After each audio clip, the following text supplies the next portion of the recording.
بسم اللہ الرحمن الرحیم۔ عبید اللہ ابن زیاد یزید کی طرف سے کوفہ کا گورنر بنا دیا گیا تھا۔ اسی بدنہاد کے حکم سے حضرت امام حسین اور آپ کے اہل بیت کرام کو یہ تمام اعزائیں پہنچائی گئیں۔ یہی ابن زیاد موصول میں 30,000 فوج کے ساتھ اترا۔ مختار نے ابراہیم بن مالک اشتر کو اس کے مقابلہ کے لیے ایک فوج لے کر بھیجا۔ موصول سے 15 کوس کے فاصلے پر دریائے فرات کے کنارے دونوں لشکروں میں مقابلہ ہوا اور صبح سے شام تک خوب جنگ رہی۔ جب دن ختم ہونے والا تھا اور آفتاب قریب غروب تھا، اس وقت ابراہیم کی فوج غالب آئی، ہاتھ کو شکست ہوئی، اس کے ہمراہی بھاگے۔ ابراہیم نے حکم دیا کہ فوج مخالف میں سے جو ہاتھ آئے اس کو زندہ نہ چھوڑا جائے، چنانچہ بہت سے ہلاک کیے گئے۔ اسی ہنگامہ میں ابن زیاد بھی فرات کے کنارے محرم کی 10ویں تاریخ 67 ہجری میں مارا گیا۔ اس کا سر کاٹ کر ابراہیم کے پاس بھیجا گیا۔ ابراہیم نے مختار کے پاس کوفہ میں بھجوایا۔ مختار نے دارالامارت کوفہ کو آراستہ کیا اور اہل کوفہ کو جمع کر کے ابن زیاد کا سر ناپاک اسی جگہ رکھوایا جس جگہ اس مغرور حکومت و بندہ دنیا نے حضرت امام حسین کا سر مبارک رکھا تھا۔ مختار نے اہل کوفہ کو خطاب کر کے کہا کہ اے اہل کوفہ، دیکھ لو، حضرت امام حسین رضی اللہ تعالیٰ عنہ کی خون ناحق نے ابن زیاد کو نہ چھوڑا۔ آج اس نامراد کا سر اس ذلت و رسوائی کے ساتھ یہاں رکھا ہوا ہے۔ 6 سال ہوئے ہیں، وہی تاریخ ہے، وہی جگہ ہے۔ خداوند عالم نے اس مغرور فرعون خصال کو ایسے ذلت و رسوائی کے ساتھ ہلاک کیا۔ اسی کوفہ اور اسی دارالامارت میں اس بے دین کے قتل و ہلاک پر جشن منایا جا رہا ہے۔ ترمذی شریف کی حدیث میں ہے کہ جس وقت ابن زیاد اور اس کے سرداروں کے سر مختار کے سامنے لا کر رکھے گئے تو ایک بڑا سانپ نمودار ہوا۔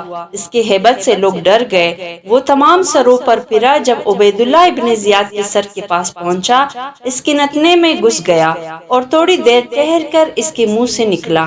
اس طرح 3 بار سانپ اس کے سر کے اندر داخل ہوا اور غائب ہو گیا۔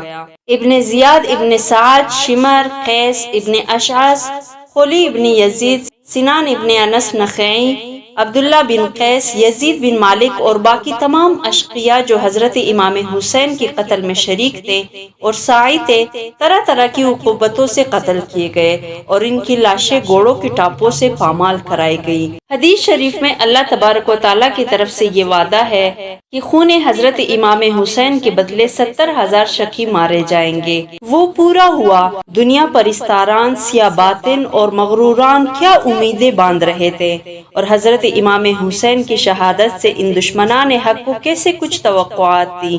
لشکریوں کو گراں قدر انعاموں کے وعدے دیے گئے تھے، سرداروں کو عہدے اور حکومت کا لالچ دیا گیا تھا۔ یزید اور ابن زیاد وغیرہ کے دماغوں میں جہانگیر سلطنت کے نقشے کھینچے ہوئے تھے۔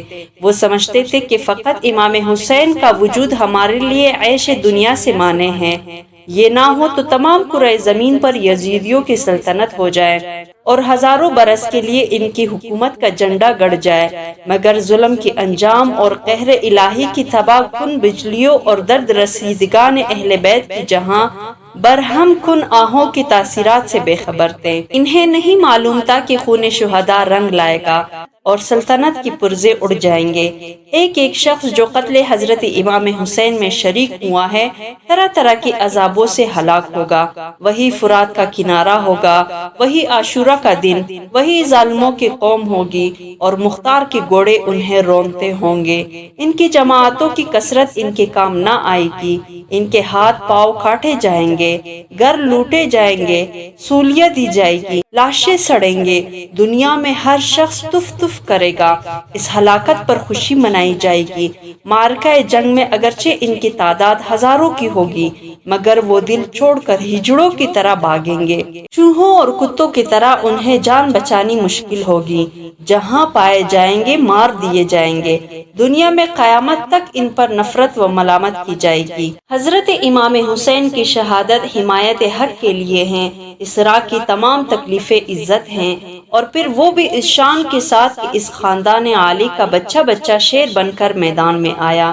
مقابل سے اس کی نظر نہ چپکی، دم آخر تک مبارز طلب کرتا رہا، اور جب نامردوں کی ہجوم نے اس کو چاروں طرف سے گھیر لیا تب بھی اس کی پائے ثبات و استقلال کو لغزش نہ ہوئی۔ اس نے میدان سے باگ نہ موڑی، نہ حق و صداقت کا دامن ہاتھ سے چھوڑا، نہ اپنے دعوے سے دستبرداری کی، مردانہ جانبازی کا نام دنیا میں زندہ کر دیا، حق و صداقت کا ناقابل فراموشی درس دیا اور ثابت کر دیا، اور آخرت کی زندگی کا دلکش منظر ان کے چشم حق کے سامنے اس طرح روکش ہے کہ آسائش حیات و دنیاوی کو وہ بے التفاتی کی ٹوکروں سے ٹکرا دیتے ہیں۔ حجاج ابن یوسف کے وقت میں جب دوبارہ حضرت زید العابدین رضی اللہ تعالیٰ عنہ اسیر کیے گئے اور لوہے کی باریک قید و بند کا بار گراں ان کے تن نازنین پر ڈالا گیا اور پہرہ دار متعین کر دیے گئے، زہری رحمت اللہ علیہ اس حالت کو دیکھ کر رو پڑے اور کہا کہ مجھے تمنا تھی کہ میں آپ کی جگہ ہوتا،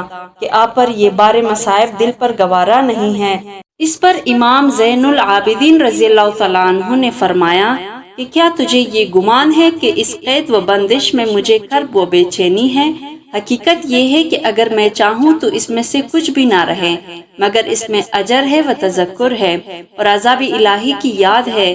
یہ فرما کر بیڑیوں میں سے پاؤں اور ہتھکڑیوں میں سے ہاتھ نکال دیے۔ یہ اختیارات ہے جو اللہ تبارک و تعالیٰ کی طرف سے کرامت انہیں عطا فرمائے گئے، اور وہ صبر و رضا ہے کہ اپنے وجود اور آسائش وجود، گھر بار، مال متاع، سب سے رضا الہی کے لیے ہاتھ اٹھا لیتے ہیں اور اس میں کسی چیز کی پرواہ نہیں کرتے۔